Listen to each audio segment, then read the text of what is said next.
بسم اللہ الرحمن الرحیم۔ شروع کرتا ہوں اللہ کے نام سے جو بڑا مہربان اور رحم والا ہے۔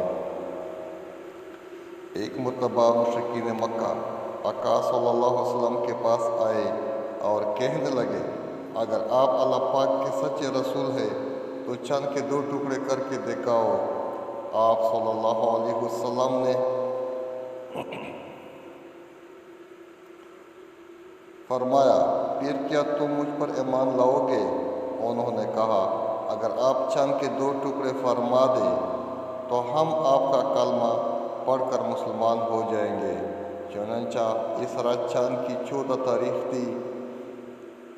چاند اپنے پورے شباب کے ساتھ چمک رہا تھا۔ جو ہی آقا صلی اللہ علیہ وسلم نے اپنے انگشت مبارکہ سے چاند کی طرف اشارہ کیا تو چاند 2 ٹکڑے ہو گیا۔ Thank you for watching.